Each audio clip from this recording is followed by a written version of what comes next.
आगे चल करके ये पावन वंश, एक वंश आकर के लगा है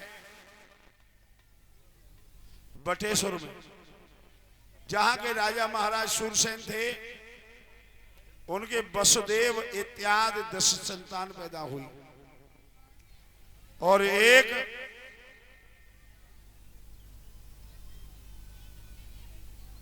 वंश आकर के लगा मथुरा नगरिया में, जहां के राजा हैं महाराज आहु के पुत्र हैं उग्रसेन और देवकी इत्यादि 7 कन्या पैदा हुई और उग्रसेन महाराज के कोई संतान नहीं हुई। एक अंधक वंश कहते हैं जो आकर के लगा है गोकुल में, जहां बाबा नंद, उपनंद, ब्रह्मानंद इत्यादि ये 9 भाई हुए। और भक्तों, श्री सुखदेव जी बोले राजन, ये रानी पवन रेखा महाराज उग्रसेन की पत्नी है और रानी पवन रेखा सतियों में लेकी जाती है। एक बात मैं आपको और बता दूं, नारी पे कभी हाथ नहीं उठाना चाहिए, स्त्री जाति पर कभी हाथ नहीं उठाना चाहिए। वेदों में एक मंत्र आया है कि नारिष्य पूजनते तत्र रमन्ते देवता। जो लोग देवी नारी की पूजा करते हैं वहां लक्ष्मी रमण करती है, और जिस घर में स्त्री हिलकी भर के रोती है वहां से लक्ष्मी किनारा कर जाती है। और बताया, जिस घर अंदर नारी जाति का होता सम्मान रहे, और वो घर निश्चय जानो भाइयों देवन को ये स्थान रहे। अरे वो घर निश्चय जानो भाइयों देवों का ये स्थान रहे। अरे वो घर निश्चय जानो भाइयों देवों का ये स्थान रहे। जिस घर अंदर नारी जाती हो,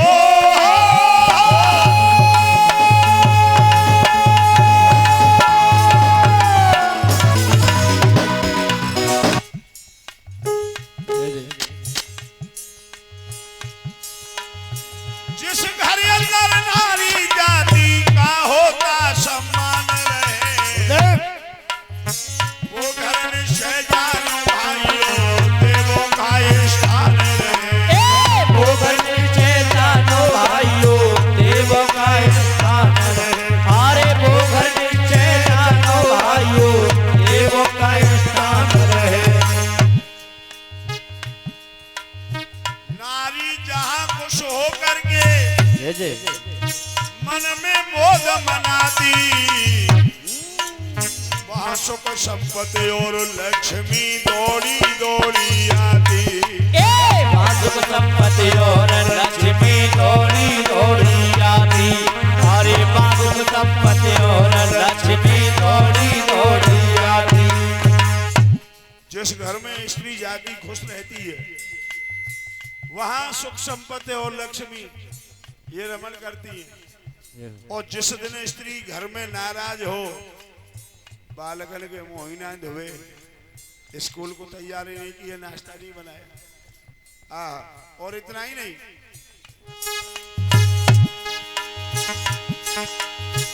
नारी जा खुश होकर के अरे मन में बोध मनाती, वहां सुख संपत्ति और लक्ष्मी दौड़ी दौड़ी आती। सुख संपत्ति और लक्ष्मी दौड़ी दौड़ी आती। अरे सुख संपत्ति और लक्ष्मी दौड़ी दौड़ी आती।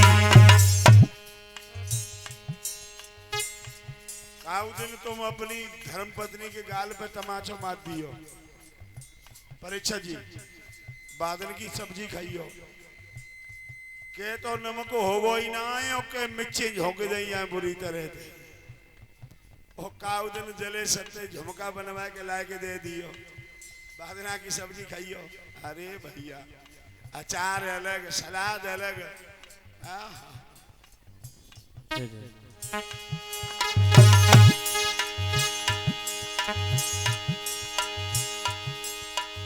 बलिदानपुर के क्षेत्र के लोगों, राधे अब देश की बात पे ध्यान रहे।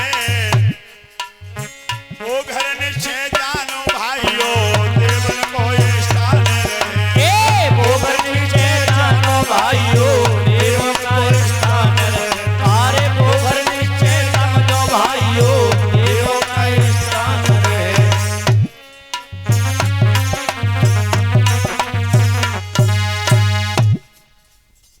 नारिश पूजनते तत् रमनते देवता।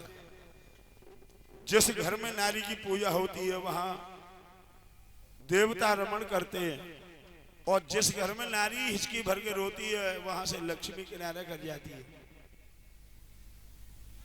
भैया लोग जो खड़े हैं, मेरा निवेदन है कृपया बैठ के कथा सुने। पीछे बिछाई बिछी हुई है, आराम से बैठ जाइए तसल्ली से। खड़े होकर के कथा नहीं सुननी चाहिए।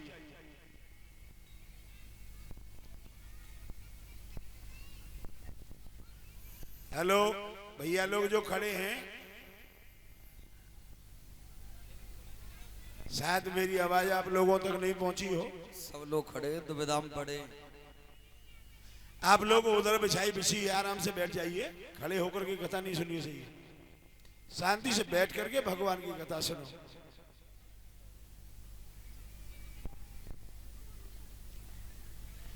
याद रखना भाइयों, रानी पवन रेखा सतियों में लिखी जाती है, लेकिन महाराज के घर में कोई संतान नहीं थी। एक दिन रानी पवन रेखा ने कहा, पिया आंगन में मेरा मन नहीं लग रहा है, मैं चाहती हूं आज जंगल में चलें, जंगल की पावन हवा का पान करें, ऋषि मुनियों के दर्शन करें और अपना सौभाग्य प्राप्त करें। महाराज उग्रसेन कहने लगे, देवी कल हमने कई मुकदमा अधूरे छोड़ दिए थे, आज उन्हें निपटाना है। तुम एक काम करो, आज अकेली चली जाओ सहेलियों को लेकर, फिर कभी समय मिलेगा तब चलेगा।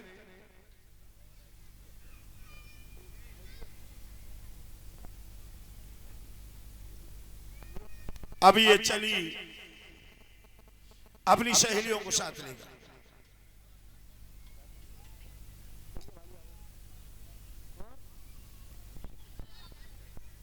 जब सहेलियों को साथ लेकर के चली है जंगल की पावन हवा का पान करने के लिए, तो जंगल की उस विशद बिहारी का वर्णन मैं तुम्हें किन शब्दों में बताऊं लोगों।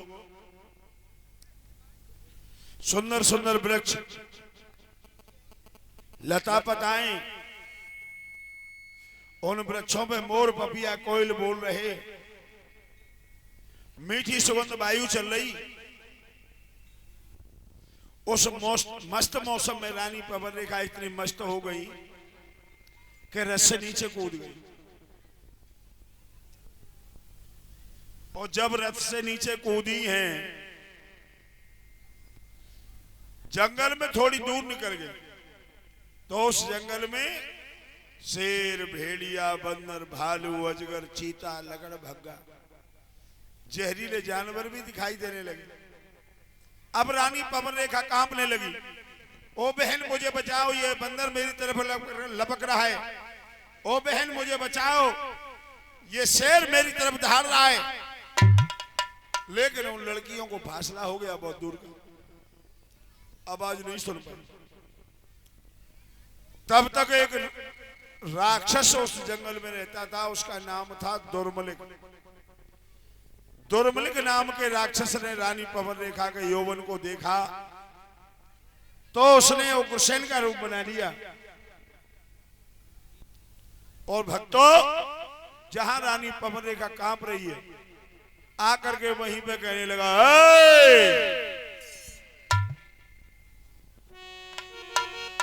बोला ओ प्रिय रुधन मत कर, हाजिर मधुबाला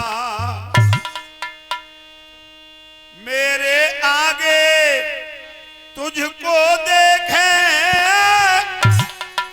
है कौन भला हिम्मत वाला मेरे आगे।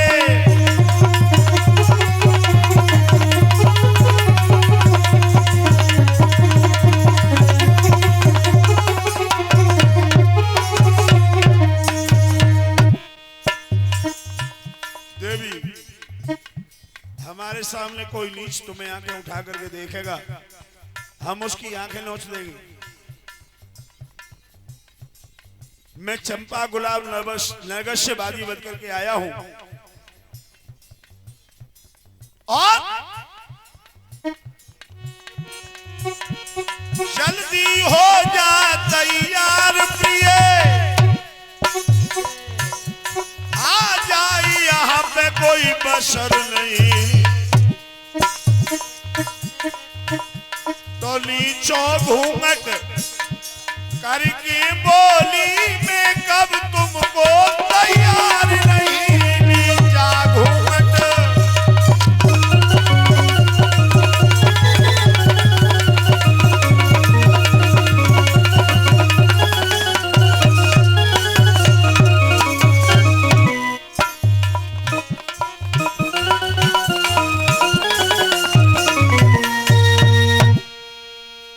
जवाब दिया है प्राणनाथ मैं तुमसे कम मने कर रही हूं। और पावर रेखा ना समझ पाई कि जे मेरे ना है, उनने समझी कि हमने मने का दई से नाराज हो गए। फिर बाद में ये चुपका चले आए। तो धोखे से बानी चने करो सती संभोग, प्रकट है गयो अंत में पापी को संयोग। रानी पवन रेखा के साथ में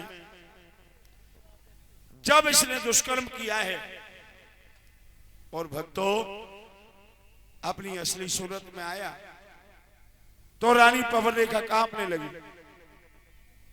और कहने लगी अरे पापी, ओ बेहिया, ओ बेशरम, तूने मेरे सतीत्व को नष्ट कर दिया।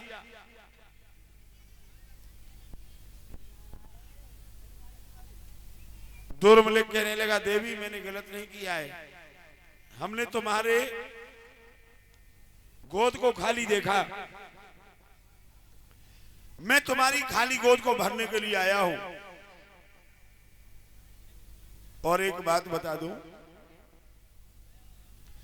हमारे अंश से तुम्हारे पेट में पलने वाला इतना बड़ा बालक बलवान होगा, देवता और राक्षसों से घबराएंगे और एक दिन भगवान के हाथों से वो मारा जाएगा।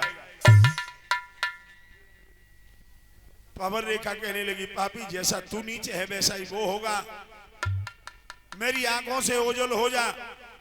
अगर तूने मेरे सतीत्व को नष्ट नहीं किया होता तो आज मैं तुझे जला करके राख कर देती। लौट करके आई उन्हीं सहेलियों के पास में। सहेली कहने लगी बहना ये तुम्हारी साड़ी धूल में कैसे सन गई, ये बालों की लट बाली में कैसे उलझ गई, ये माथे की बिंदी कैसे हट गई, ये ओठों की लाली गालों पे कैसे आ गई, क्या हुआ। हजारों प्रश्न उन लड़कियों ने कर दिए। तो रानी पवन रेखा ने असलियत को छुपा लिया और झूठी बात बना के बोली क्या,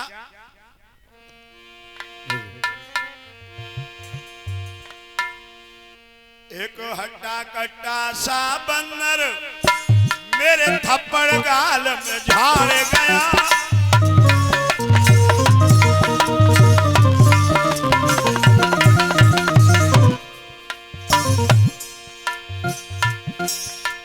एक हट्टा कट्टा सा बंदर मेरे थप्पड़ गाल में झाड़ गया, सारा श्रृंगार बिगाड़ गया, बहना चादर को फाड़ गया।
अंदर आए जिसने मेरे गाल पे तमाचा मारा और मुझे जमीन पे गिरा दिया। मेरे सारे श्रृंगार को बिगाड़ के चला गया, मेरी चादर फाड़ दी। बहन मेरी आत्मा कब रही है, अब जल्दी घर चलो। रानी पवने का घर आई और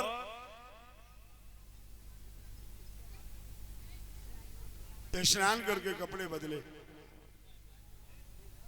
और भक्तों,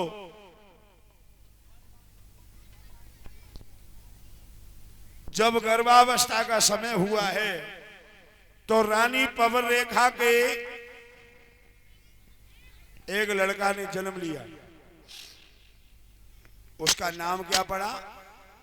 कंस कंस कंस। और भक्तों एक बात और बताऊं, जब सपूत पैदा होते हैं तब सगुन होते हैं और जब कपूत पैदा होते हैं तब असगुन होते हैं।